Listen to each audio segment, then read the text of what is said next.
gitu. Makanya di dalam revisi undang-undang ini kita tegaskan peran pemerintah, utamanya dalam hal ini adalah Kementerian Pariwisata, harus benar-benar proaktif bekerja sama dengan banyak pihak. Sehingga yang paling mudah untuk diakses adalah pinjol. Pinjol kan cuma kasih KTP udah cair. Tapi kan masyarakat yang namanya butuh, mereka nggak berpikir dengan detail bunganya berapa. Nah, terus Indonesia itu mau apa sih sebenarnya? Mau di mana sih? Ngerti nggak? Positioning ekonomi kita itu mau di mana? Kita itu memaksa dunia luar tuh mau beli apa sih sebenarnya ke kita?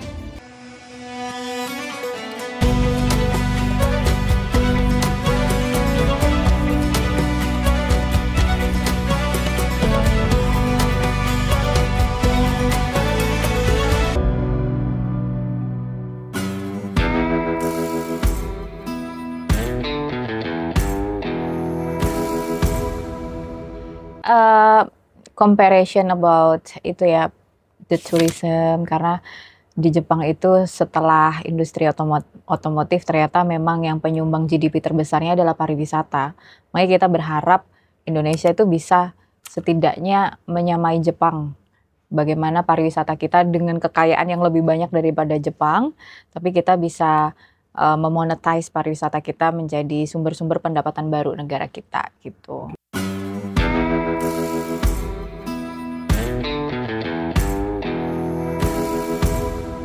Ya, pertama kita kan benar-benar membenahi dari fundamentalnya dulu, yaitu undang-undangnya. Makanya di dalam revisi undang-undang ini kita harus memastikan bahwa semua kepentingan dari semua pihak, baik itu pemerintah pusat, pemerintah daerah, hingga pemerintah provinsi, ini benar-benar sudah diakumulasi dengan baik di dalam undang-undang. Terus kemudian bagaimana setiap destinasi wisata yang ada di Indonesia ini bisa dipromosikan lebih baik. Makanya Komisi 7 ini mendorong adanya lembaga pariwisata yang bisa menjadi motor penggerak promosi pariwisata Indonesia. Yang sebelumnya udah ada sebenarnya, ada GIPI, tapi intinya adalah dalam revisi undang-undang ini bagaimana kita bisa merevitalisasi lembaga-lembaga promosi pariwisata yang tadinya sudah ada tapi kita membuat lebih profesional lagi gitu.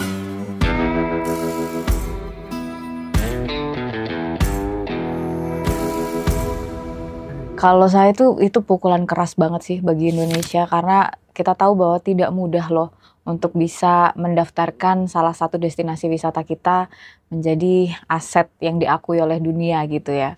Nah, kita udah berhasil, tapi manajemennya ini yang harus dievaluasi. Artinya pemerintah setempat dalam hal ini, ada gubernur, ada kepala daerah yang bertanggung jawab untuk mengawal kebersihan, promosi, dan lain sebagainya di Danau Toba ini berarti tidak berjalan dengan baik. Maka dengan keramaian yang ada dewasa ini, Bu Puan juga sudah menyatakan dukungannya kepada pemerintah setempat untuk tolong hati-hati jaga Danau Toba agar tidak diambil statusnya sebagai yang diakui oleh UNESCO. Jadi ya intinya adalah sebenarnya kalau kita ingin mencapai sebuah prestasi itu mudah, tapi bagaimana kita mempertahankan. Nah, masalahnya Danau Toba itu udah banyak sekali hal-hal yang tidak di-manage dengan baik oleh pemerintah.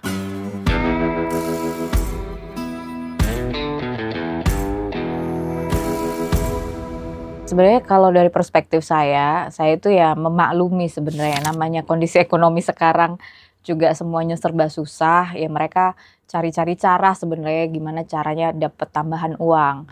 Meskipun kalau kita melihat dari gambaran makronya ini tidak baik ya, karena ini bisa disebut premanisme dan ini bisa menghambat jumlah kedatangan wisatawan di satu destinasi tersebut. Nah, ini dari kami Komisi 7 sebenarnya udah membicarakan ini udah banyak banget gitu. Kita membicarakan bagaimana nih Kementerian Pariwisata dapat menanggulangi setiap kejadian-kejadian yang ada di daerah seperti premanisme, kemudian harga tiket saja yang masyarakat tuh harus bayar berkali-kali, udah bayar lagi. Makanya kita mendorong adanya transformasi ke digital. Jadi ketika orang mau datang nih, katakanlah kalau saya dapil 7 kami punya Pantai Mutiara misalnya ya. Nah, orang beli karcis di Pantai Mutiara itu akan lebih baik kalau ini sudah go digital. Jadi semua transparan. Sebenarnya harga karcis itu harganya berapa sih? 5.000, 2.000, 10.000. Tapi begitu udah dibeli dari digital, ya semua akan baik-baik saja. Ini yang kita dorong untuk transformasi ke digitalnya untuk mempermudah agar tidak lagi ada kesempatan dan ruang bagi premanisme yang ada di sekitaran destinasi wisata. Memang harus diatur memang. Makanya fungsi dari revisi undang-undang ini banyak sekali kebocoran-kebocoran ekonomi sebenarnya, utamanya di dalam sektor pariwisata. Kita mengupayakan semoga dengan ini sudah terrealisasi, revisi undang-undang pariwisata sudah terrealisasi, kita mencoba untuk meminimalisir kebocoran-kebocoran ekonomi dan tentunya untuk bisa menambah value dari pariwisata yang ada di Indonesia.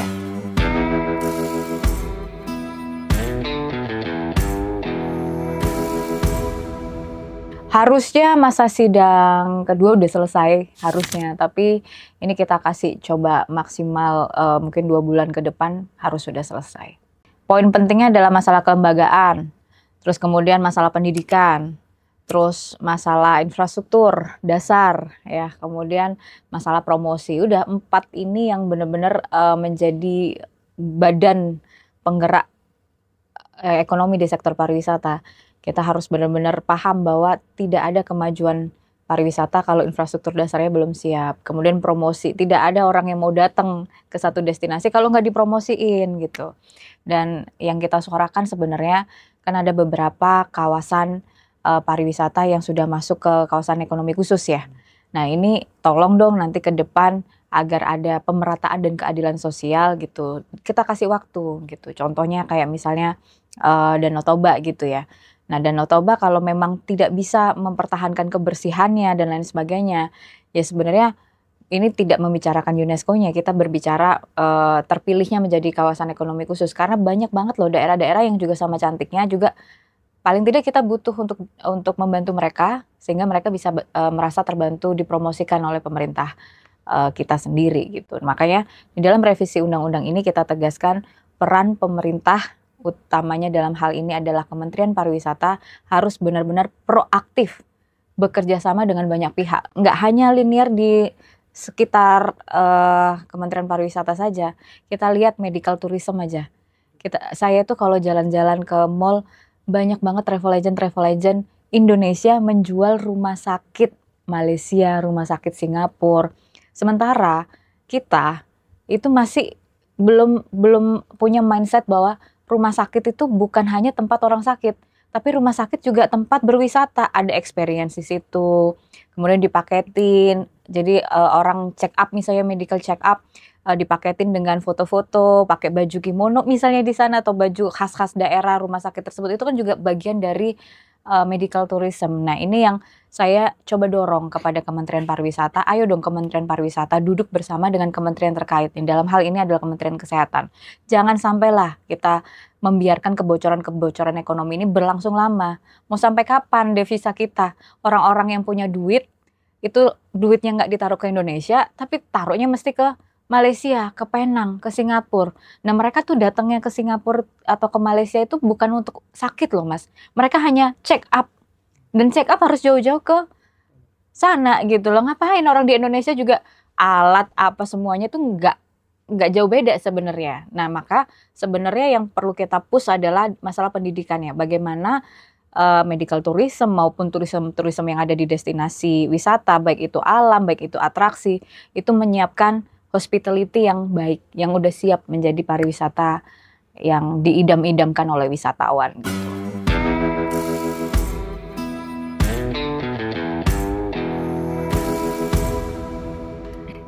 Gini ya mas, kalau kita melihat bagaimana kita membangun ekonomi nasional secara makro, kita itu nggak boleh hanya memikirkan, membahas, mengerjakan hal-hal yang sifatnya makro aja. Kalau kita bahas ini sama analoginya seperti Indomie. Kita bahas cuman bungkusnya aja, plastiknya aja, tapi tepungnya, mie-nya kita nggak sentuh sama sekali. Nah, pemikiran ini yang membuat saya dari awal sebelum terjun ke politik, ini bentuk saya mencintai Indonesia. Bagaimana ekonomi nasional ini itu tumpuannya bukan ekonomi makro, bukan yang ada di pusat, tapi adalah ekonomi-ekonomi yang ada di kehidupan masyarakat, yaitu UMKM. Maka kita harus paham dulu, ekonomi mikro ini adalah tumpuan ekonomi nasional kita. Kita tahu sekarang kondisi ekonomi nasional kita semuanya ini udah dibicarakan di mana-mana berulang kali. Kita tidak sedang baik-baik saja, dan that's true. Kita sedang mengalami decreasing economic return. Menurun. Karena apa? Karena ternyata selama ini yang kita bahas tuh hanya ekonomi makro. Kalau kita ngomong hilirisasi, udah berhasil belum? Belum. Kita ngomong tuh kebijakan yang kemarin, tol laut, apa segala macam untuk mempermudah rantai pasok dan lain sebagainya. Belum jalan juga, karena apa? Ekosistem ekonominya belum terbentuk. Kita selalu ngomong hilirisasi. Kita bahas di hilirnya aja, gimana ini barang bisa dijual. Tapi hulunya nggak disiapin. Nah, kenapa saya fokus ke pemberdayaan UMKM, utamanya perempuan, menyiapkan agar hulunya ini disiapkan dengan baik sehingga ini bisa berkelanjutan gitu dijualnya, di hilirnya. Entah itu di pasar domestik maupun di pasar global. Contoh, pesan kelapa aja. Mungkin di pengiriman pertama berhasil, kita kirim misalnya ke Kanada, kita kirim misalnya ke Arab Saudi. Pengiriman kedua belum tentu ada barangnya, karena hulunya belum disiapin. Nah, ini yang menurut saya, ekonomi mikro ini harus diperbaiki dulu, dan harus ada orang yang concern, benar-benar concern dan konsisten. That's why, aku mau ambil peran ini gitu. Tanpa aku berpikir aku akan masuk ke politik pada waktu itu. Nah, kemudian kenapa harus perempuan? Kita tahu bahwa perempuan yang berdaya, pasti perputaran ekonominya kembali lagi untuk memberdayakan keluarganya, ke anak-anaknya, ke suaminya, ke pendidikan anak-anaknya, dan lain sebagainya. Sehingga bagi saya, perempuan adalah kunci peradaban dunia. Sehingga perempuan yang kita didik, kita dampingi, kita bina, mereka akan mampu setidaknya mengurangi garis kemiskinan yang diturunkan dari generasi-generasi sebelumnya. Dan ini terbukti di Trenggalek sendiri ketika saya fokus pada pendampingan ekonomi mikro, khususnya perempuan, ternyata PAD Kabupaten Trenggalek itu meningkat dari 9 miliar menjadi 500 miliar per tahun. Itu karena sumbangsi terbesarnya adalah perputaran ekonomi mikro.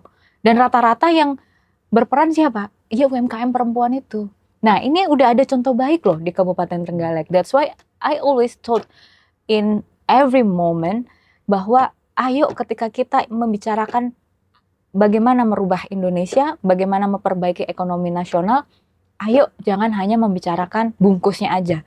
Jangan hanya membicarakan kebijakan makro aja. Yuk kita fokus siapkan hulunya. Kita fokus di ekonomi mikronya. Misalnya kita ngomong nelayan. Nelayan kan juga UMKM nih. Jangan hanya fokus pada produktivitas nelayannya, tapi gimana nelayan ini punya tambahan pendapatan dari setiap barang yang berhasil dijual. Nah, kalau ini terjadi, sebenarnya ekonomi kita itu baik-baik aja, nggak akan terpengaruh geopolitik, nggak akan terpengaruh geoekonomi. Yang jual sate adalah UMKM, yang jual keripik singkong adalah UMKM. Kalau ini udah berjalan perputarannya di daerah itu, nggak ada krisis, Mas. Mau gonjang-ganjing kayak gimana pun dunia ini, kita tetap aman. Maka sebenarnya hari ini terbukti. Saat perang dagang, efeknya begitu luar biasa nih. Multiple efek ke Indonesia. Dari negara-negara berkembang yang tadinya bisa ekspor ke Amerika, mereka nggak bisa ekspor ke Amerika. Contohnya kayak China. Mereka nggak bisa lagi ekspor ke Amerika. Akhirnya mereka jadiin Indonesia ini menjadi the next market yang sangat potensial. Karena kita kan, masyarakat kita itu meskipun nggak punya duit tapi konsumtif banget gitu loh. Pengennya beli, duit habis. Ya kita di rumah aja tapi begitu ada duit kita pengen beli. Sangat very konsumtif gitu. Konsum semua produk ataupun jasa. Sehingga Cina ini lagi membidik kita. Nggak hanya Cina, tapi beberapa negara maju itu membidik kita. Nah, kalau kita tidak menguatkan hulu ini dengan baik, habis kita.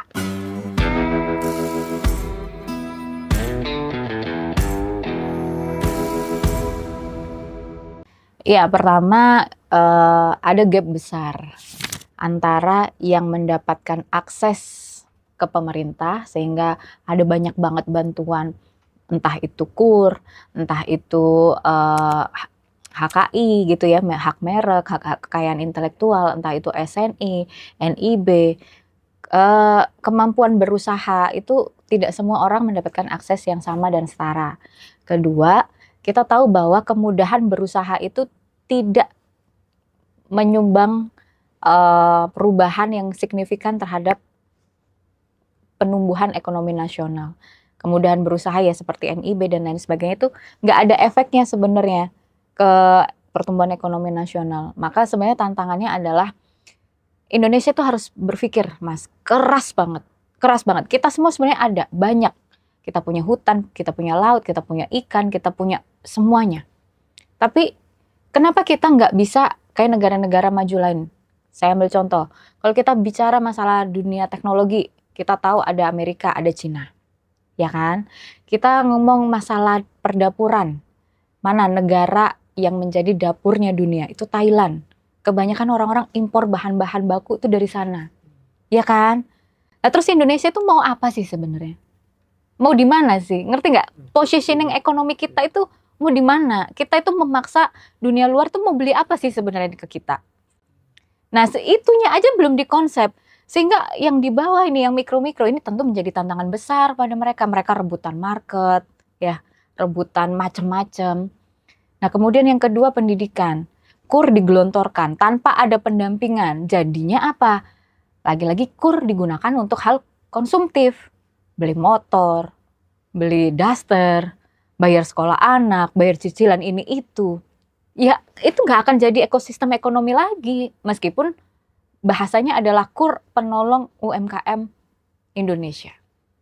Ketiga, tadi akses permodalan udah diselesaikan. Akses pemasaran ini yang masih agak membingungkan. Kita itu mau menjual apa? Dan yang paling terakhir adalah tidak semua masyarakat tuh tahu bagaimana memisahkan laporan keuangan, baik keuangan pribadi maupun keuangan usaha. That's why kenapa banyak UMKM yang 2 bulan berjalan rame-rame, bulan ketiga tutup, nggak jadi UMKM lagi. Ya, banyak tantangannya.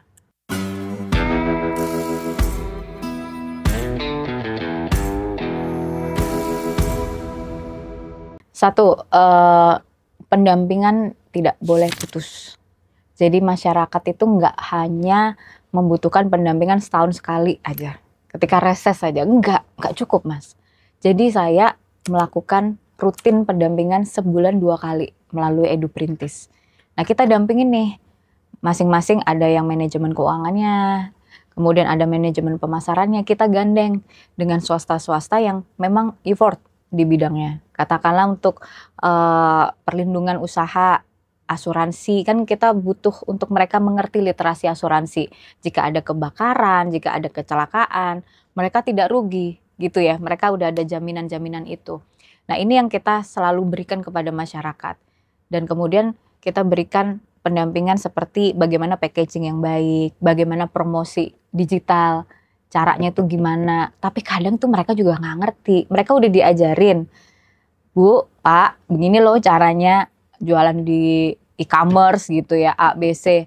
Tapi mereka hanya oke, the next month mereka nggak bisa. Karena mereka kan berpikir hanya, ya pokoknya aku bisa bikin aja. That's why sebenarnya Indonesia butuh agregator. Agregator, penengah in the middle yang berperan untuk membantu produk UMKM apa aja yang udah siap kuantitinya secara berkala setiap bulan dijualkan, dan ada agregator yang menjualkan gitu. Ada apa ya kalau bahasanya ini, marketing manajemennya. Nah, ini Indonesia di setiap kabupaten harus punya ini. Nah, kalau di Kabupaten Trenggalek, that's why I giving birth UPrintis Indonesia. UPrintis Indonesia ini tujuannya adalah untuk agregator yang membantu untuk mempromosikan produk-produk UMKM bertemu dengan rantai pasoknya.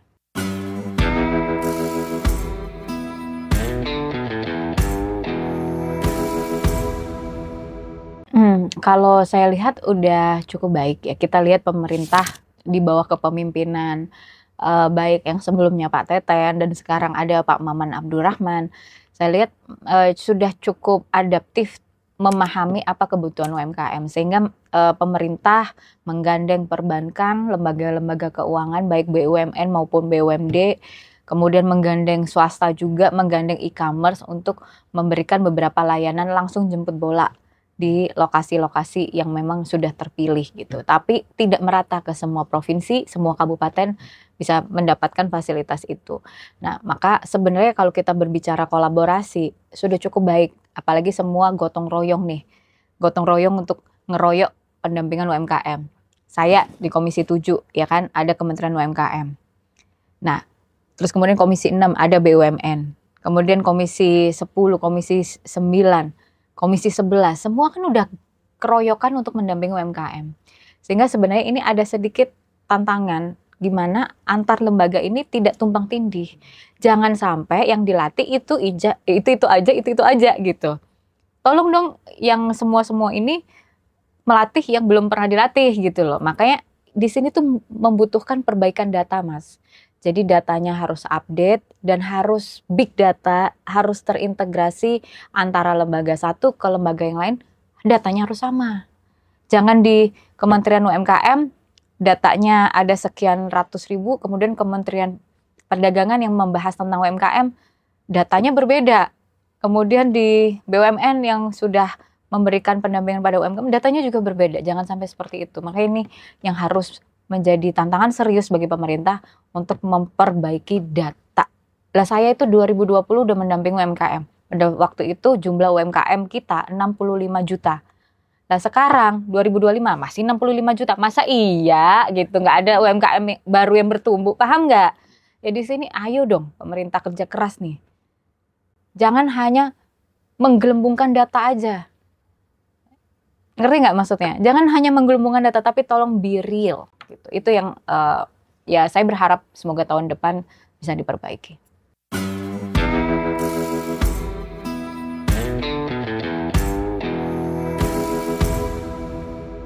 Oke, tantangan terakhir tadi saya belum sampaikan efisiensi anggaran. Nah, efisiensi anggaran ini berdampak besar bagi UMKM karena yang tadinya pendapatan mereka itu 75% dihasilkan dari belanja pemerintah. Iya dong, ya kan? Baik pemerintah pusat maupun pemerintah daerah. Tapi karena adanya efisiensi ini tentu nggak ada pesanan bagi mereka. Tapi mereka harus diwajibkan membayar KUR ya atau pinjaman di lembaga-lembaga keuangan lain. Ini momen-momen yang paling menyedihkan lah bagi teman-teman pelaku UMKM. Nah, maka di sini saya ingin berpesan kepada seluruh teman-teman pengusaha UMKM. Tolong jangan menyerah, tolong jangan pernah berhenti bergerak, dan tolong jangan pernah berhenti belajar. Karena semua ekosistem ekonomi baik itu UMKM maupun yang skalanya udah besar, kita sedang mengalami pukulan yang sama, pukulan decreasing economic return yang sama. Sehingga saya berharap semoga pengusaha UMKM bisa lebih aware menggunakan uangnya dan mencoba untuk menjual barang-barang baru yang memang dibutuhkan sehingga bisa bisa mengurangi marketingnya. Jadi kalau memang ada barang yang dibutuhkan tanpa marketing pun pasti akan kejual. Nah, saya minta semoga pengusaha-pengusaha UMKM bisa berpikir seperti itu. Jangan menjual produk sesuai dengan apa yang kita mau jual, tapi tolong jual produk apa yang dibutuhkan oleh market. And that's why mungkin ini bisa membantu teman-teman pengusaha UMKM untuk bisa survive di kondisi ekonomi saat ini.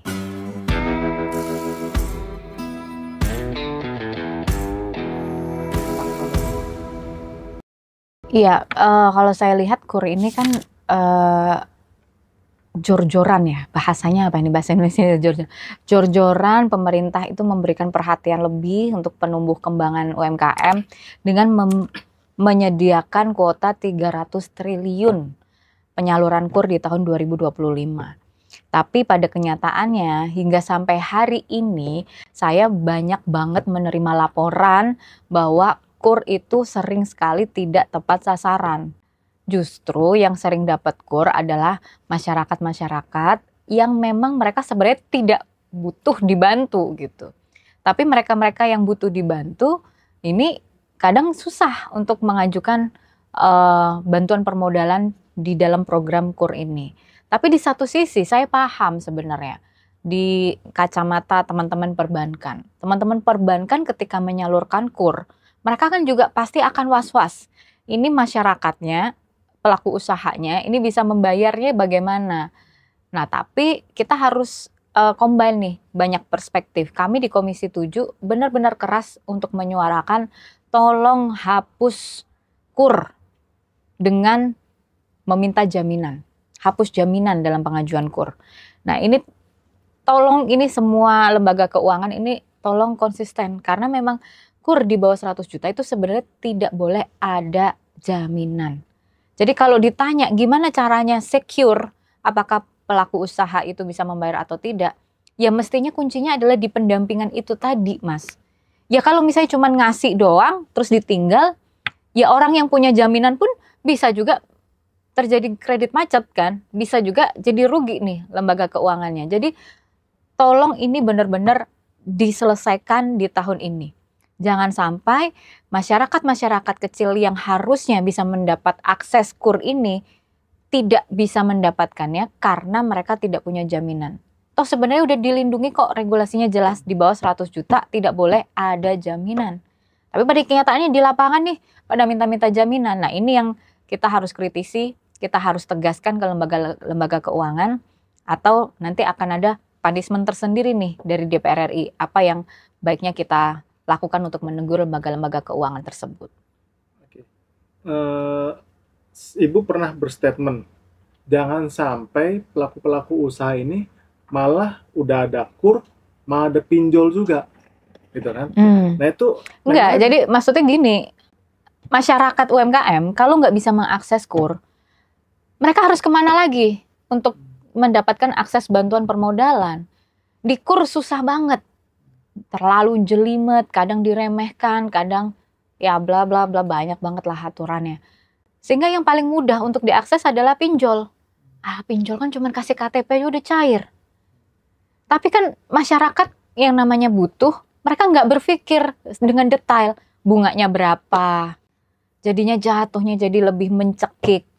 Nah ini yang terjadi tidak hanya pada 10-20 orang, tapi jutaan masyarakat Indonesia terjerat pinjol karena apa? Demi untuk menghidupi ekosistem usaha mereka masing-masing, mereka harus meminjam dari aplikasi pinjol. Karena apa? Tidak bisa mendapat akses KUR. Makanya ini yang kemarin saya benar-benar keras untuk mengkritisi lembaga-lembaga keuangan. Tolong kalau memang ingin mencapai target pertumbuhan ekonomi nasional 8% yang disampaikan oleh Bapak Presiden Prabowo, tolong prioritaskan teman-teman pengusaha UMKM. Kan tidak bisa juga pendampingan aja tanpa ada akses permodalan. Nah ini harus menjadi satu ekosistemnya. Nah saya lihat belum ada keseriusan di situ. Sehingga dalam RDP-RDP yang selama ini sudah dilalui, yang Mas juga bisa lihat sendiri, saya meminta kepada seluruh lembaga keuangan, utamanya di bawah Kementerian UMKM, bahwa lembaga keuangan ini harus menjadi mitra dari Komisi 7 yang membahas tentang KUR. Karena dengan situ kami bisa mengawasi. Kalau ternyata tidak sesuai, demi kepentingan banyak orang yang mereka bisa disebut adalah pengusaha UMKM, maka kita bisa tegur itu di situ.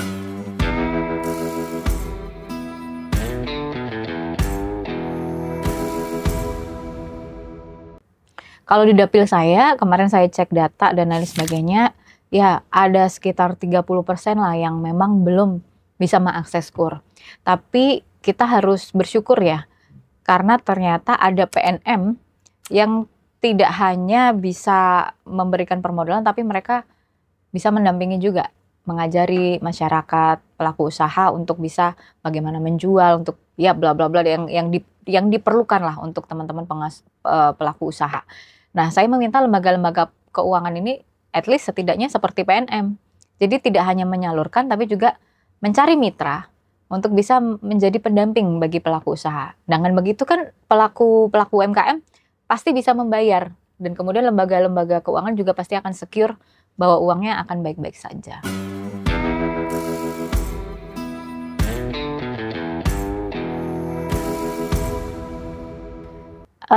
Saya rasa banyak banget masyarakat yang merasa sangat bersyukur dengan adanya program KUR. Jadi memang KUR ini satu-satunya program yang menurut saya dampaknya dapat dirasakan oleh masyarakat itu langsung gitu. Tapi saya menggarisbawahi bahwa kalau tidak ada pendampingan, kuncinya itu di pendampingan. Itu KUR bisa jadi belanja konsumtif bagi masyarakat. Ya ini kan juga nggak berdampak apapun akhirnya untuk peningkatan ekonomi daerah.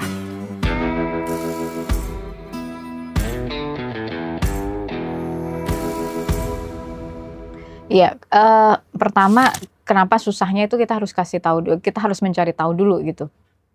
Apakah memang produknya itu tidak terjual karena memang ada efisiensi anggaran. Jadi tadinya serapan belanja pemerintah, beli hasil-hasil produk UMKM ini tadinya 70%, sekarang nggak ada sama sekali. Sehingga mereka memang menjadi double bebannya ya. Kedua, kita harus tahu kenapa dia nggak bisa membayar. Jangan-jangan KUR ini tiba di kantongnya dia tidak untuk usaha, tapi untuk konsumtif. Nah, rata-rata yang terjadi seperti itu, makanya mereka nggak bisa bayar dan gagal bayar dan banyak banget. Nah, ini memang harus dimitigasi dengan serius. Maka kembali lagi ke masalah data. Kita harus benar-benar very secure about data. Kita harus tahu siapa pelaku usaha yang memang benar-benar sehat usahanya dan kemudian kita bisa berikan bantuan KUR itu. Jadi sebenarnya kalau memang lembaga keuangan itu takut pelaku UMKM-nya nggak bisa bayar, jangan dong diminta ini jaminan. Kalau memang mereka nggak punya jaminan, masa nggak dikasih KUR-nya gitu. Terus mereka itu punya jaminan dari mana? Mereka itu pengusaha UMKM, masih di skala mikro gitu. Ya kan? Ya tinggal bagaimana dilihat nih valuasinya, dari berapa banyak pemesanannya, ya kan? Dari berapa besar potensi usaha ini bisa dikembangkan lagi. Nah ini menjadi gotong royong semuanya, jangan hanya pelaku usaha itu menanggung bebannya sendiri. Kalau enggak, buat apa ada pemerintah? Negara kan memastikan kehidupan masyarakat bisa diurus bersama-sama gitu kan. Maka saya berharap KUR ini tidak hanya menjadi bantuan keuangan, tapi setiap lembaga keuangan itu mengambil peran untuk bisa menaik kelaskan UMKM ini. Jadi ibarat kata kalau kita mengenal venture capital, beda dengan angel investor ya. Venture capital ini memberi bantuan permodalan, tapi juga mempush agar usaha ini bisa naik kelas, bisa berkembang. Nah itu dong, itu belum dilakukan sama sekali. Nah itu yang menjadi garis bawah. Kalau memang belum bisa connect dengan venture capital atau hanya segelintir UMKM saja, usaha mikro, menengah, yang bisa connect dengan venture capital, at least lembaga-lembaga keuangan jadilah venture capital yang memberikan bantuan permodalan dan juga mempush usaha-usaha agar bisa naik kelas.